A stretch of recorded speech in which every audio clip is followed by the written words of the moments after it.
All right, let's talk about something that's got half the world's skilled workers sweating in their office chairs. Australia's new and strict PR points updates for 2025. You might have heard whispers about it online, or maybe your friend who's always planning to move next year mentioned it while Googling life in Melbourne cost of living. Either way, things are changing, and not in the cute, friendly way. The Australian PR points system is tightening its belt, and if you're aiming for permanent residency, you'll want to listen carefully, because missing a single detail could cost you those golden points. So, grab your coffee, take a deep breath, and let's unpack what's really going on with the 2025 PR points updates. And more importantly, what you can do to stay ahead. First things first, why is Australia getting strict again? Let's face it, Australia loves skilled migrants, but it also loves balance. The country wants people who can fill gaps in the economy, not just join the long queue of overqualified Uber drivers in Sydney. After the pandemic, there was a mad rush for skilled visas. Everyone wanted to move down under: engineers, nurses, IT pros, even dentists. The government relaxed some PR rules in 2022 to 2023 to attract more workers, but by 2024, the floodgates were too open. Applications piled up, processing times stretched forever. So in 2025, the government said, enough, time to raise the bar. And that's exactly what they're doing. Introducing stricter PR points rules that make quality count over quantity. The bar for qualifying has quietly risen, and the weight has shifted. Let's break it down. 1. Age isn't just a number anymore. If you're under 30, good for you. You're officially the teacher's pet of this point system. You'll still get decent points. But if you're 33 or older, brace yourself. The new trend is to reward younger migrants who can contribute longer to the workforce. Translation: if you've already got back pain and a caffeine addiction, you're losing points. Those between 40 and 44? You're now hanging by a thread. Only a few points remain for you.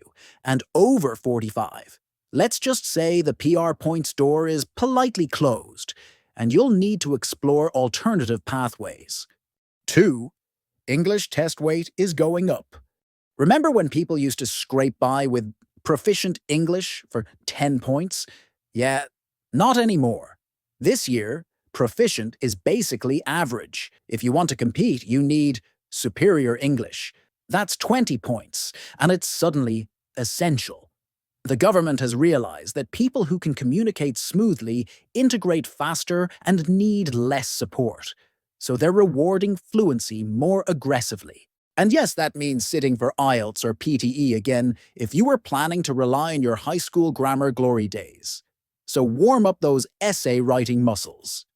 3. Work experience must be more Australian relevant. Previously, if you worked as an engineer in India, a nurse in the Philippines, or an accountant in Nigeria, you could claim experience points as long as it was in your field. That's still true, but now you need to really prove your overseas experience matches Australian standards. No more vague references or loosely written job letters. The authorities are asking for detailed proof. Your role, duties, and even workplace structure must align with Australia's occupation standards. And if you have Australian work experience, even a year of it, you're in luck. The new rules put more emphasis on local experience. It's clear they're saying, we like you better if you've already worked here. 4. The minimum invitation score is going up. The biggest and most painful change: the minimum invitation score. In 2024, getting invited for a skilled independent visa often required 85 to 90 points. In 2025, it has jumped to 95 or even 100 for high-demand occupations.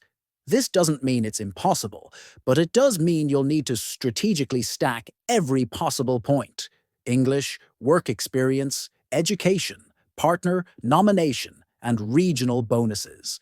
The margin for error has disappeared. 5. State nomination is getting competitive. Australia's states and territories are tightening their own nomination lists.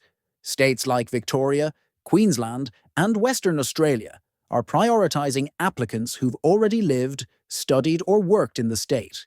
If you're overseas and applying directly, you'll need to show a strong case, meaning exceptional qualifications or experience in a shortage field.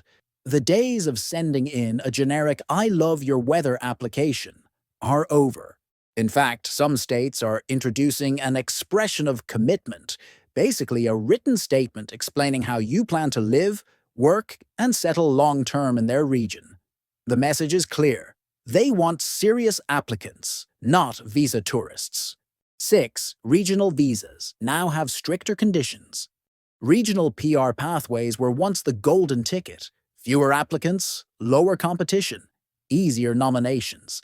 But with too many people trying to exploit the loophole, 2025 is changing the game. Now, to qualify for regional points or nomination, you must actually live and work in the designated area for the required period. Immigration will cross-check tax records, job contracts, and residential data before granting PR. So, if you're planning to pretend to live in a regional town while chilling in Sydney, don't. The system's got eyes everywhere. 7. Occupation ceilings are back. Australia used to limit how many people could apply under each occupation every year, but that rule was relaxed. In 2025, it's returning. This means if you're in a popular field like accounting, IT, or civil engineering, there's a hard cap on how many visas will be granted. Once the ceiling is hit, you'll need to wait for the next round or try a different visa. It's Australia's way of saying, "We like your job, but we have enough of you already." 8. Extra points for priority sectors.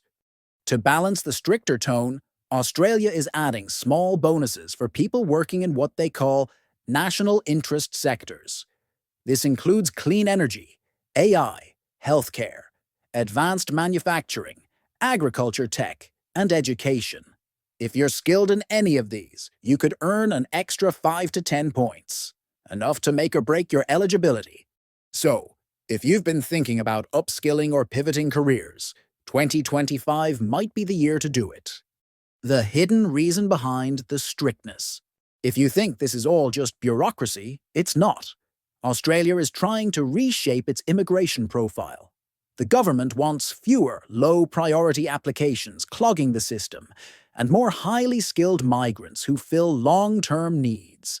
They're looking at future industries, green energy, AI, healthcare innovation, and tailoring the migration program around them. It's less of who wants to come and more of who the country really need. Let's be honest, complaining won't raise your points, but smart planning will. Yes, it's stricter. Yes, the points are higher. But there's another side to this. The system is also becoming more predictable.